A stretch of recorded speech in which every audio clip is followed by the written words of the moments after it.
अस्सलाम वालेकुम एवरीवन, मैं हूं मोहम्मद तलहा। आप लोग देख रहे हैं तलहा स्पेस एकेडमी। सो बच्चों, क्या आपने कभी सोचा है कि जो स्पेस मिशन स्पेस में जाते हैं उनको यहाँ से भेजने के लिए कितनी एनर्जी की ज़रूरत होती है, उनको किस कैलकुलेशन के साथ स्पेस में भेजा जाता है। असल में वो जो कॉन्सेप्ट है वो एस्केप वेलोसिटी का है कि अगर आप चाहते हैं कि किसी भी ऑब्जेक्ट को आप उस प्लैनेट की ग्रेविटी से बाहर निकाल दें तो आपको एक पर्टिकुलर स्पीड देनी पड़ती है और उस स्पीड के ज़रिए एक पर्टिकुलर अमाउंट ऑफ एनर्जी मिलता है प्लैनेट की ग्रेविटी से एस्केप करने के लिए। तो आज का जो हमारा टॉपिक है, जो आज की हमारी डेरिवेशन है, वो basically absolute gravitational potential energy के बारे में है, जिसका ताल्लुक जितनी भी ऑब्जेक्ट्स हैं जिनको हम स्पेस में भेजते हैं, स्पेस मिशन में भेजते हैं, उनको एक पर्टिकुलर अमाउंट ऑफ एनर्जी देना पड़ता है जो कि एब्सोल्यूट ग्रेविटेशनल पोटेंशियल एनर्जी के ज़रिए कैलकुलेट किया जाता है। एब्सोल्यूट ग्रेविटेशनल पोटेंशियल एनर्जी समझने से पहले थोड़ा सा रिव्यू कर लें कि पोटेंशियल एनर्जी क्या होती है। तो अगर आपको याद हो तो पोटेंशियल एनर्जी जो कि ग्रेविटेशनल पोटेंशियल एनर्जी एक्चुअली बराबर होती है mgh के, जिसमें जो m है वो शो करता है ऑब्जेक्ट के मास को और जो स्मॉल g है वो शो करता है एक्सेलरेशन ड्यू टू ग्रेविटी या ग्रेविटेशनल एक्सेलरेशन को 9.8 मीटर पर सेकेंड स्क्वायर, और h शो करता है उसकी हाइट को। बट ये जो पोटेंशियल एनर्जी होती है ये एक पर्टिकुलर हाइट पर होती है।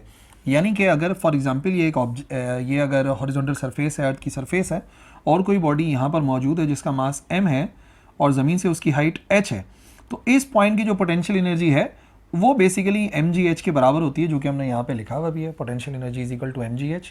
But what is absolute gravitational potential energy? ये सिर्फ ग्रेविटेशनल पोटेंशियल एनर्जी है mgh, बट क्या होगी absolute gravitational potential energy? The absolute potential energy of an object, किसी भी ऑब्जेक्ट की एक absolute potential energy at a certain point, याद रखिए एब्सोल्यूट ग्रेविटेशनल पोटेंशियल एनर्जी एक सर्टेन पॉइंट पर होती है, is the work done by the gravitational force. कितना वर्क डन किया जाएगा ग्रेविटेशनल फोर्स के जरिए in displacing the object from that position, उस पोजीशन से उस ऑब्जेक्ट पर कितना वर्क डन करना पड़ेगा टू इन्फिनिटी, इनफाइनाइट डिस्टेंस की हाइट पर या इनफाइनाइट दूर ले जाने के लिए कितना वर्क डन करना पड़ेगा, वो उस पॉइंट की कहलाती है एब्सोल्यूट ग्रेविटेशनल पोटेंशियल एनर्जी। ठीक है, और एक्चुअल बात क्या है, ये वो जगह है where the force of gravity become zero.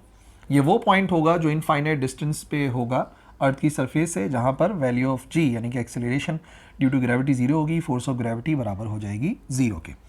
अगर मैं समराइज करूं आपके लिए बहुत ही सादे अल्फाज में, अगर कोई ऑब्जेक्ट ज़मीन से किसी पर्टिकुलर हाइट पर है तो मुझे उसको उस पर वर्क डन करता हूं मैं, और मैं वर्क डन करके उसको अर्थ की सरफेस से इनफाइनाइट फासले पर ले जाता हूं जहां पे ग्रेविटी जीरो है।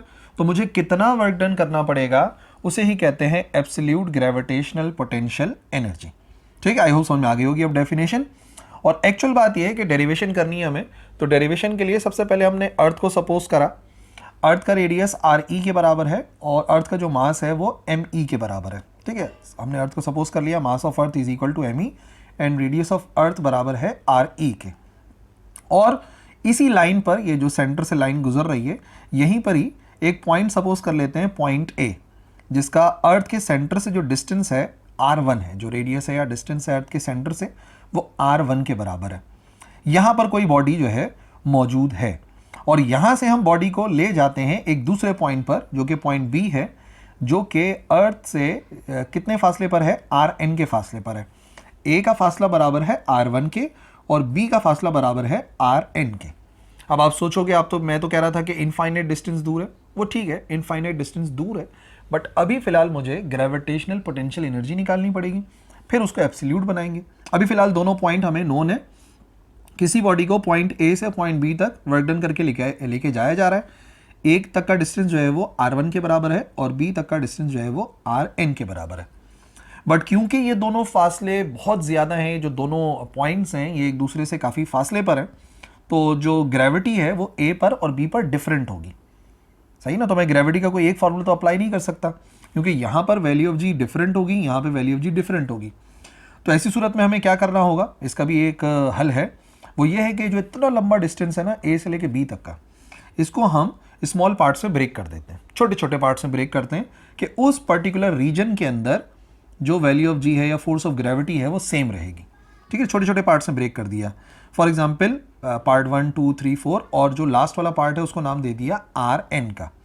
ठीक है, ए से लेकर बी तक का जो डिस्टेंस था उसको एन पार्ट्स में डिवाइड कर दिया इक्वल पार्ट से, और उस पर्टिकुलर पार्ट में जो वैल्यू ऑफ जी है या फोर्स ऑफ ग्रेविटी है वो कांस्टेंट है। और फिर हर एक का डिस्टेंस ऐसा कर लिया। मैंने क्या कहा था, पॉइंट ए का फासला r1 के बराबर है, तो ये जो पॉइंट 1 है इसके फासले को नाम दे देते हैं r2 का, जो पॉइंट 2 है उसको r3 का फासला, r और ये जो थर्ड पॉइंट है इसका फासला r4 हो जाएगा, r5 r6 और लास्ट वाला जो है वो n-1 कहलाएगा, और ये वाला फासला तो आपको नज़र आ ही गया rn के बराबर है। तो ये तो हमने डिस्टेंसेस के नाम दे दिए हैं। थोड़ा सा जूम करके अगर बताऊं आपको तो एक बात याद रखना, ये जो हमने डिस्टेंसेस बनाए हैं ए से लेके 1 तक का, 1 से लेके 2 तक का, 2 से लेके 3 तक का, ये डिस्टेंसेस इक्वल होना ज़रूरी है। कितना? इन सब को हम नाम देंगे डेल्टा एक्स का। ए से लेके 1 तक का फासला भी डेल्टा एक्स के बराबर है, 1 से लेके 2 तक का फासला भी डेल्टा एक्स के बराबर है, 2 से लेके 3 तक का फासला भी डेल्टा एक्स है। यानी कि जो डिस्टेंसेस हमने सपोज करे थे ये सारे के सारे डिस्टेंसेस जो हैं वो इक्वे डिस्टेंट हैं। और इसी बात को याद रखते हुए फिर हम ग्रेविटेशनल पोटेंशियल एनर्जी के लिए फॉर्मूला ड्राइव करेंगे और इन दी एंड उसको बनाएंगे एब्सोल्यूट ग्रेविटेशनल पोटेंशियल एनर्जी। तो जो डिस्टेंसेस हैं वो मैंने आपको बता दिया कि हर एक के दरमियान का जो डिस्टेंस है वो एक्चुअली डेल्टा एक्स के बराबर है। अब हम क्या करेंगे, सबसे पहले हम वर्क डन कैलकुलेट करेंगे पॉइंट ए से 1 तक। अब आप सोचोगे वर्क डन क्यों कैलकुलेट करेंगे, हमें एनर्जी निकालनी है। Energy is the ability to do work, energy जो है वो काम करने की सलाहियत है। तो इसका मतलब ये है कि जब हम वर्क डन मालूम करेंगे तभी तो एनर्जी मालूम हो पाएगी। तो इसका मतलब हमारा पहला स्टेप क्या होगा, इसको ड्राइव करने के लिए सबसे पहले हम वर्क डन मालूम करेंगे। पहला वाला वर्क डन फ्रॉम कहाँ से लेके कहाँ तक, पॉइंट ए से लेके टू पॉइंट 1 तक। ठीक है, पॉइंट ए से पॉइंट 1 तक का वर्क डन हमें फाइंड करना है। अच्छा जी, वर्क डन का फॉर्मूला क्या होता है, फोर्स इनटू डिस्प्लेसमेंट। इसका मतलब फोर्स मालूम होना ज़रूरी है। तो सबसे पहली बात, अगर मैं मालूम करता हूँ force at point A, gravitational force की बात कर रहा हूँ, तो according to Newton's law of gravitation F बराबर होता है कैपिटल G, m1 होता है, m2 होता है और r स्क्वायर के बराबर होता है। ये एक्चुअल फार्मूला है ना। तो अगर मैं फोर्स निकालूंगा पॉइंट ए की तो मैं इसको नाम दे देता हूँ FA का। ये आ जाएगा कैपिटल G। पहला मास किस चीज़ का है, पहला मास सपोज कर लेते हैं कि वो अर्थ का मास है, तो इधर हम लिख देंगे me। और दूसरा मास उस ऑब्जेक्ट का है जिसको A से B तक लेकर जा रहे हैं, तो उसको m का नाम दे देते हैं। और जो डिस्टेंस है आप देखो, पॉइंट A तक का जो डिस्टेंस है वो बराबर है r1 के, तो यहाँ पे हम लिख सकते हैं r1 का स्क्वायर। ये हमारे पास FA यानी कि पॉइंट A के ऊपर कितनी फोर्स है वो हासिल हो गई है। ठीक है जी, अब क्या करेंगे, अब हम मालूम करेंगे फोर्स एट पॉइंट 1। अब क्योंकि हम तो A से 1 तक जा रहे हैं ना अभी, तो फोर्स अब जो निकालेंगे तो क्या बनेगी, F1 बराबर आ जाएगा कैपिटल G MEM, और डिवाइड में सिर्फ क्या आएगा, R1 की जगह पर आ जाएगा। देखो 1 तक का फासला कितना है, 1 तक का फासला R2 के बराबर है, तो इसको हम कर देंगे R2 का स्क्वायर। ये वैल्यू आ गई बराबर F1 की। अब FA की वैल्यू आ गई और F1 की वैल्यू आ गई। इन दोनों वैल्यूज़ के आने के बाद हम इनका एवरेज निकालेंगे। ठीक है, तो जो एवरेज फोर्स होगी, ठीक है, अगर फॉर एग्जांपल थोड़ी बहुत फोर्स चेंज हो भी रही है पॉइंट ए से पॉइंट 1 तक, तो एवरेज फोर्स मालूम कर लेंगे। लेट से सिर्फ F से ही शो कर देते हैं, तो वो बराबर होगी FA plus F1 divide by 2। Average ऐसे मालूम करते हैं ना, जितनी वैल्यूज़ होती हैं उनको ऐड करते हैं और फिर डिवाइड करा देते हैं नंबर ऑफ़ वैल्यूज़ के साथ। तो हमने दोनों को डिवाइड करना है, नंबर ऑफ़ वैल्यूज़ निकाल लेंगे। क्या वैल्यूज़ बनेंगी, F बराबर आ जाएगा FA की वैल्यू, FA की वैल्यू है capital G MEM divide by R1 का स्क्वायर और प्लस कैपिटल G MEM और डिवाइड में आ जाएगा R2 का स्क्वायर। ठीक है, और ये डिवाइड बाय 2 भी तो लिखना पड़ेगा ना, तो इस वैल्यू को पूरा लिख देते हैं divided by 2। F is equal to, ये पूरी की पूरी हमारे पास वैल्यू आ गई। ठीक है जी, अब एक काम कर लेते हैं, 2 को थोड़ा सा अलग कर लेते हैं और बाकी सारी चीज़ें सेम रहेंगी। जो जो कॉमन आ रहा है उसे कॉमन ले लो। तो पहले मैंने 2 को अलग कर लिया, ठीक है, यहाँ से मैंने 2 को अलग कर लिया और G MEM कॉमन आ रहा है, तो G ME और M को मैंने कॉमन ले लिया। ठीक है, ME जो है वो मास ऑफ अर्थ है। अब जो वैल्यूज़ बची हैं वो लिख लेते हैं। बचेगा क्या यहाँ पे वैल्यू बचेगी 1/r1 का स्क्वायर प्लस 1/r2 का स्क्वायर। अब सारा मसला जो है ना इस फोर्स पर ही आएगा। आप देखेंगे एक मरतबा अगर फोर्स मालूम हो जाएगी ना तो फिर बाकी मामला तो हल हो ही जाएंगे। अब इसको सिंप्लीफाई करना है तो एलसीएम ले लेते हैं। एलसीएम लेंगे तो ये आ जाएगा F is equal to capital G MEM divide by 2। LCM लेने का तरीका, जो भी दोनों नीचे वैल्यूज लिखी हुई दोनों को मल्टीप्लाई कर लो आपस में, तो ये हो जाएगा R1 का स्क्वायर इंटू R2 का स्क्वायर, और क्रॉस मल्टीप्लाई हो जाता है। R2 इधर 1 के साथ मल्टीप्लाई हो जाएगा, R1 का स्क्वायर 1 से मल्टीप्लाई हो जाएगा, तो आगे पीछे तो लिख सकते हैं, कोई इतना बड़ा इशू नहीं है। तो ये हो जाएगा R2 का स्क्वायर प्लस R1 का स्क्वायर। ठीक है जी। अब ये फोर्स को ही सिंप्लीफाई कर रहे हैं, मैं चाह रहा हूँ थोड़ा सा सिंप्लीफाइड आंसर आ जाए, तो हमें थोड़ा सा इसको आगे तक सॉल्व करना पड़ेगा। ठीक है, अभी हम क्या करते हैं, अभी हम एक बात जानते हैं कि जो डेल्टा आर है, जो बार बार मैं कह रहा था डेल्टा आर या डेल्टा एक्स, ये जो डिस्टेंस है, डेल्टा आर कर देते हैं अपनी आसानी के लिए। तो डेल्टा आर किसके बराबर होगा, गौर से देखो, अगर R2 में से R1 माइनस कर दूं, अगर R2 में से R1 माइनस कर दूं तो हमें मिल जाएगी वैल्यू ऑफ डेल्टा आर। ये जो डेल्टा आर है ये A और 1 के दरमियान का फासला है ना, जो कि R2 माइनस R1 के बराबर आ सकता है। तो हम यहाँ पे लिख देंगे डेल्टा आर किसके बराबर है, R2 माइनस R1 के। और अगर थोड़ा सा रीअरेंज करें, वैसे तो इक्वेशन काम की है, लेकिन ये कि इसको हम थोड़ा सा चेंज करके लिख सकते हैं। हम एक काम करते हैं, यहाँ से R2 की वैल्यू को अलग कर लेते हैं। डेल्टा आर प्लस R1, ये जो प्लस का R1 है इस तरफ लिखेंगे तो ये हो जाएगा माइनस का R1 था, इधर जाके हो जाएगा प्लस का R1। So delta R plus R1, इस वैल्यू को पुट कर देते हैं इस इक्वेशन में। अभी तक हमने कोई नाम नहीं दिया, इसको इक्वेशन 1 कर देते हैं। याद रहे हम मालूम क्या कर रहे हैं, भूलना नहीं भाई, बहुत लंबी डेरिवेशन है। हमें एनर्जी मालूम करनी है, एनर्जी के लिए वर्क डन चाहिए, वर्क डन के लिए फोर्स चाहिए, तो अभी हम फोर्स पर ही मेहनत कर रहे हैं। तो F बराबर आ जाएगा कौन सी equation, equation 1 implies that F is equal to capital G MEM divided by 2, और R2 की जगह पे R2 की वैल्यू आएगी डेल्टा R प्लस R1 का स्क्वायर प्लस R1 का स्क्वायर डिवाइड में ऑलरेडी लिखा हुआ है R1 का स्क्वायर और R2 का स्क्वायर। इसको पुट इस वजह से कर रहे हैं ताकि थोड़ा सा ना सिंप्लीफाई हो जाए, जो आंसर आए वो मोस्ट सिंप्लीफाइड आना चाहिए, इस वजह से इसको पुट करा। अब यहाँ पे आपको फार्मूला अप्लाई होता हुआ नज़र आ रहा होगा, एक छोटा सा फार्मूला मेंशन कर देता हूँ, वैसे तो आता ही होगा आप लोगों को। A प्लस बी का होल स्क्वायर बराबर होता है A का square plus 2AB plus B का स्क्वायर। इस वाले ब्रैकेट के ऊपर अप्लाई करते हैं तो F बराबर आ जाएगा कैपिटल G MEM डिवाइड में लिखा हुआ है 2, और ब्रैकेट की वैल्यू यहाँ पर आ गई।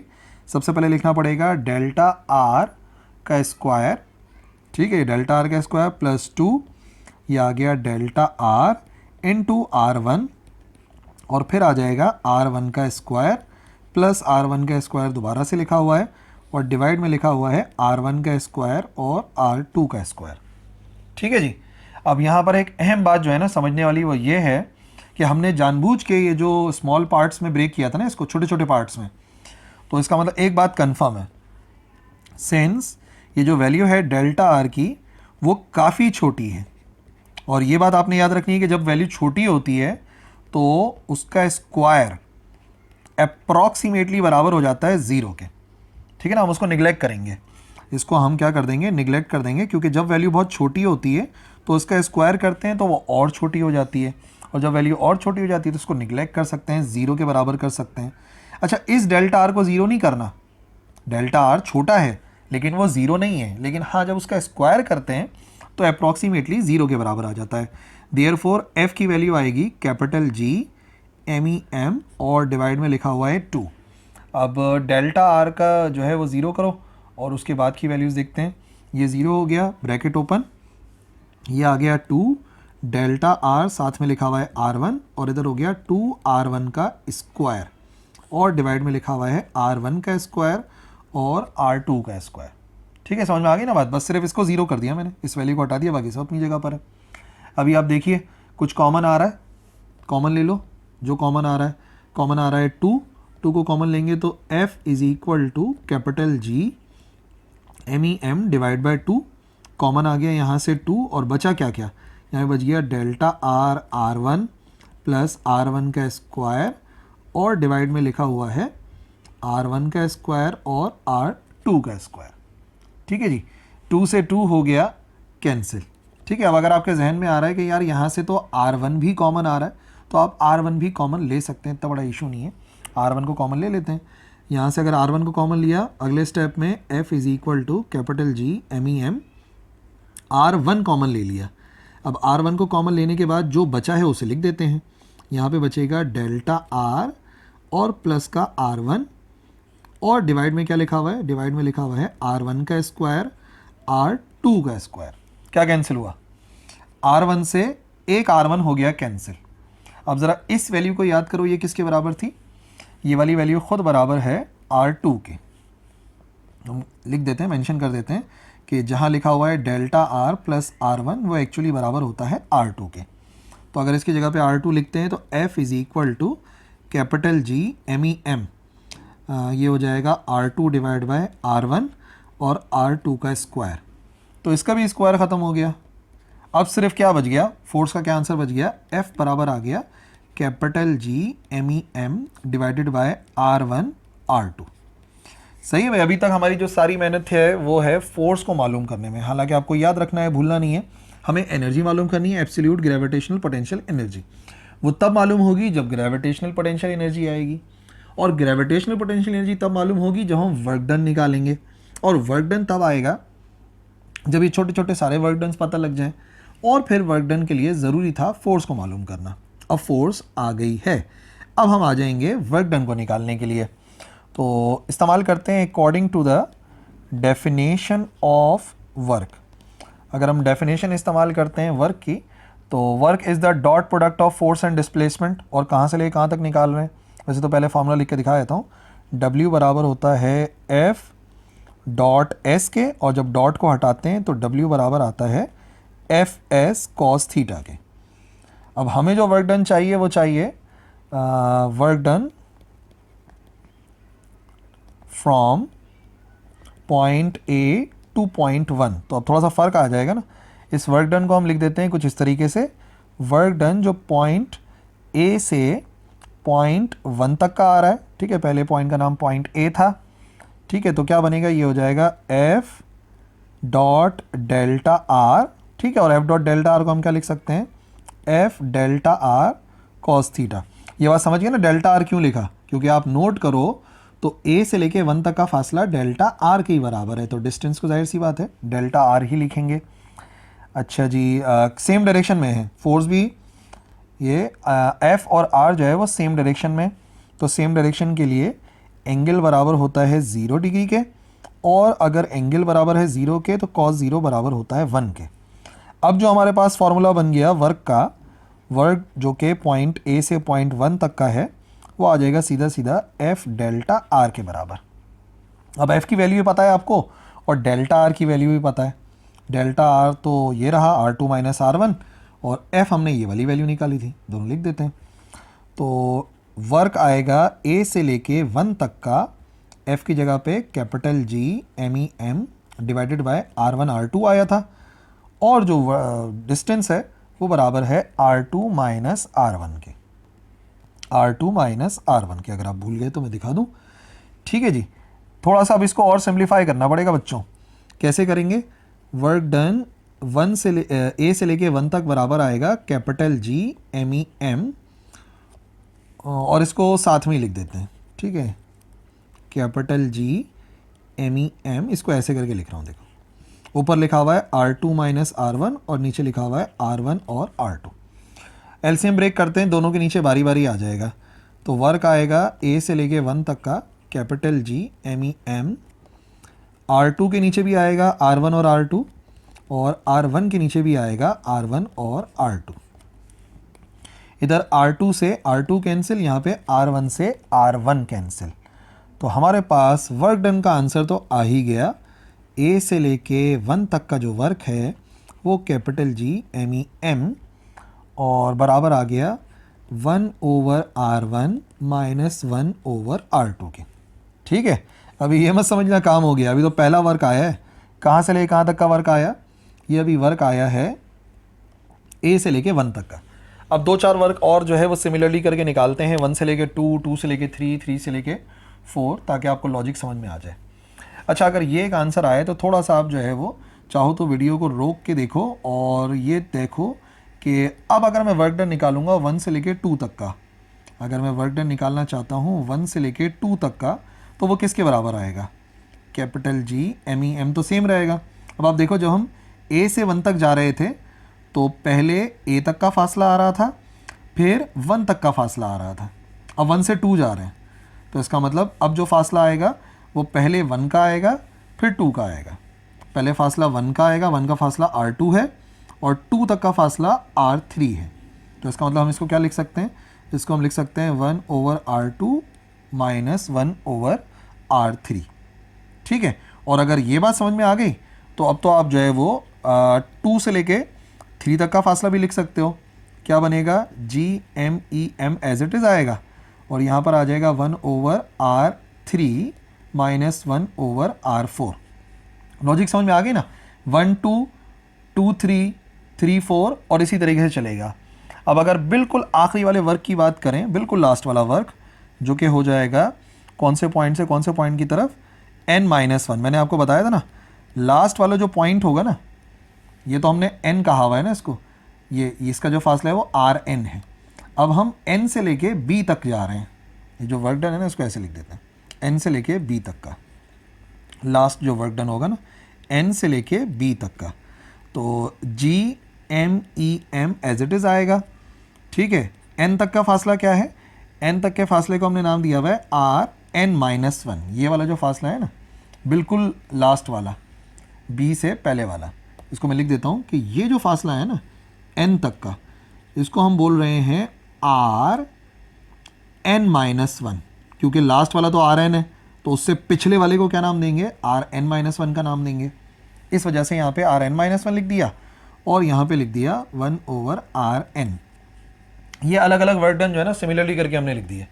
अब टोटल एनर्जी के लिए टोटल वर्क डन निकालना ज़रूरी है, तो मैं यहाँ पे लिख देता हूँ नाउ टोटल वर्क डन, कहाँ से लेके कहाँ तक? पहले से आखिरी पॉइंट तक। टोटल वर्क डन फ्रॉम कौन से पॉइंट से कौन से पॉइंट तक? A to B, जो हमारा बिल्कुल पहले से आखिरी वाला पॉइंट था ना, यहाँ से लेके यहाँ तक का जो पॉइंट है। अब टोटल वर्क डन निकाल रहे हैं। टोटल वर्क डन बराबर किसके आएगा? सारे वर्क को ऐड करना पड़ेगा। टोटल वर्क डन बराबर आएगा पहले A से लेके 1 तक प्लस फिर आ जाएगा 1 से लेके 2 तक, फिर आ जाएगा 2 से लेके 3 तक, और इसी तरीके चलते चलते चलते चलते आखिरी वाला वर्क आएगा जो आ रहा है n से लेके b तक का। ठीक है, अब हम अगर सारी वैल्यूज़ को पुट करेंगे ना, तो आप एक बात नोट करना, बल्कि मैं लिख के दिखाई देता हूँ, थोड़ा सा लंबा ही होगा ना। ये होगा कैपिटल GMEM, पहले वाले में आ रहा है 1/R1 माइनस 1/R2 प्लस दूसरे वाले में आ रहा है capital GMEM 1/R2 minus 1/R3, फिर आ रहा है प्लस GMEM, ठीक है, क्या है? 1/R3 माइनस 1/R4, और इसी तरीके से आखिरी वाला जो वर्क है कैपिटल GMEM, लास्ट वाला वर्क जो है ये वाला था 1/Rn माइनस 1 माइनस 1/Rn। क्या कॉमन आ गया सब में से? सब में से कॉमन आ गया GMEM, तो हम लिखेंगे यहाँ पे GMEM आ गया कॉमन, बाकी सब values as it is 1/R1 minus 1/R2, फिर यहाँ का प्लस का 1/R2 माइनस का 1/R3 प्लस का 1/R3 और फिर माइनस का 1/R4, और इसी तरीके से चलते चलते चलते चलते लास्ट वाली जो वैल्यू आ रही है वो आ रही है 1/Rn माइनस 1 और माइनस का 1/Rn। अब एक बड़ी अहम बात आपको बताऊं, यहाँ पर बहुत सारी वैल्यूज़ आपको कैंसिल होती हुई नज़र आ रही हैं। ये minus plus cancel, minus plus cancel, और आप नोट करो पहले माइनस वाली टर्म आती है फिर प्लस वाली आती है, तो अगर ये माइनस का 1/R4 है तो अगली टर्म आएगी प्लस की R4, ये उससे कैंसिल हो जाएगा। ठीक है, पहले माइनस की वैल्यू आती है फिर प्लस की वैल्यू आती है, तो इस प्लस की वैल्यू से यही वाली वैल्यू माइनस में आ चुकी होगी, तो ये भी कैंसिल हो जाएगा। तो बचेगा क्या क्या? वर्क डन बराबर आ जाएगा हमारे पास W इज इक्वल टू, जो फाइनल फार्मूला बन रहा है कैपिटल GMEM, यहाँ पर आ गया 1/R1 माइनस 1/Rn। ठीक है, एटलीस्ट अब वर्क डन का आंसर हमारे पास आ गया। याद रखिए एब्सोल्यूट ग्रेविटेशनल पोटेंशियल एनर्जी से पहले ग्रेविटेशनल पोटेंशियल एनर्जी आना ज़रूरी थी, उससे पहले टोटल वर्क डन आना ज़रूरी था, तो टोटल वर्क डन आ गया। अब अगर हम इस्तेमाल करते हैं according to the definition of gravitational potential energy, जब भी किसी बॉडी के ऊपर वर्क किया जाता है against gravitational force, gravitational field, तो उसमें जो एनर्जी स्टोर हो जाती है उसे ग्रेविटेशनल पोटेंशियल एनर्जी करते हैं। तो इसका मतलब जो ग्रेविटेशनल पोटेंशियल एनर्जी है वो एक्चुअली अगेंस्ट जब हम वर्क डन करते हैं ग्रेविटी के तो फिर स्टोर होती है। तो वर्क डन कितना है, वर्क डन की जगह पे वर्क डन की वैल्यू पुट करते हैं तो ग्रेविटेशनल पोटेंशियल एनर्जी आ जाएगी minus capital G MEM 1/R1 minus का 1/Rn हो जाएगा। ठीक है, और हम ये काम भी कर सकते हैं कि अगर इस माइनस को ख़त्म करना है तो Rn को पहले लिख सकते हैं, इसको बाद में लिख सकते हैं। ठीक है, ये भी हमारे पास एक उसूल है। ये आंसर आया ग्रेविटेशनल पोटेंशियल एनर्जी का, जब किसी बॉडी को R1 फासले से Rn फासले तक लेकर जा रहे हैं। अब आइए आखिरी स्टेप पे। अब अगर मैं डेफिनेशन इस्तेमाल करता हूँ, definition of absolute gravitational potential energy, तो याद कीजिए डेफिनेशन के मुताबिक मैंने क्या कहा था, किसी पॉइंट से इनफाइनाइट डिस्टेंस दूर लेकर जाना है। तो मान लेते हैं कि अगर मैं पॉइंट ए की एब्सोल्यूट ग्रेविटेशनल पोटेंशियल एनर्जी मालूम करना चाहता हूँ तो यहाँ से मैं इनफाइनाइट फासले पर लेकर जा रहा हूँ। इनफाइनाइट फासला यानी कि जो Rn है ना ये बहुत दूर हो जाएगा, बहुत दूर का मतलब इन्फिनिटी पर होगा। तो इस केस में हम क्या करेंगे, इस केस में हम लिखेंगे कि जो Rn है वो बराबर हो जाएगा इन्फिनिटी के, यानी कि बहुत दूर का डिस्टेंस है तो Rn की जगह पे इन्फिनिटी लिखना पड़ेगा। अगर Rn की जगह पे इन्फिनिटी लिखेंगे तो ये बनेगी absolute gravitational potential energy is equal to minus capital GMEM 1/R1 लिखा हुआ है और माइनस का 1/इन्फिनिटी लिखा हुआ है। अब प्रॉपर्टी के मुताबिक 1/इन्फिनिटी बराबर होता है 0 के। ठीक है ना, 1 को अगर इन्फिनिटी से डिवाइड करें तो 0 के बराबर आता है। लॉजिक यही है भाई, अगर एक चीज़ को आप इनफाइनाइट लोगों में तकसीम करोगे, डिवाइड करोगे तो हर एक को कितनी मिलेगी। मतलब मान लो कि आप जो है वो एक बिरयानी की प्लेट को आप जो है वो 1 लाख लोगों में तकसीम कर रहे हैं तो हर एक को कितनी मिलेगी, ऑब्वियस ही बात है वो 0 के बराबर मिलेगी। तो इसका मतलब 1/इन्फिनिटी की जगह पे 0 लिखना है। तो absolute gravitational potential energy is equal to minus capital GMEM और डिवाइड में बस आ जाएगा R1। बस अब एक बात का ध्यान रहे, हम यहाँ पर बात कर रहे हैं अर्थ से रिलेटेड ग्रेविटेशनल फील्ड, अर्थ की सरफेस पर कितनी होगी। तो अगर अर्थ की सरफेस के ऊपर मालूम करना है gravitational field, so in case of AGPE on the surface of earth, अगर सरफेस ऑफ अर्थ में मालूम करना है कि कितनी होती है AGPE, तो उसके लिए बन जाएगा हमारा सिंपल सा formula AGPE is equal to minus का साइन आ जाएगा और यहाँ पर आ जाएगा capital GMEM divided by RE। RE का मतलब क्या हो गया, रेडियस ऑफ अर्थ, क्योंकि हम तो उसकी सरफेस की बात कर रहे हैं ना कि अर्थ की सरफेस पे कितनी हो जाएगी। ठीक है जी, तो यही वो फॉर्मूला है जो कि हमें ड्राइव करना है और फिर इसके ज़रिए इसके वेलोसिटी को समझना है। आई होप समझ में आ गया होगा। डेरिवेशन थोड़ी सी लंबी है बट इसको अगर आप छोटे छोटे पार्ट्स में ब्रेक करके स्टडी करोगे तो इंशाल्लाह समझ में आ जाएगी। और अगर कुछ हेल्प चाहिए तो कमेंट सेक्शन में लिख देना, इंशाल्लाह रिप्लाई करेंगे। दैट्स ऑल द बेस्ट, अल्लाह हाफिज़।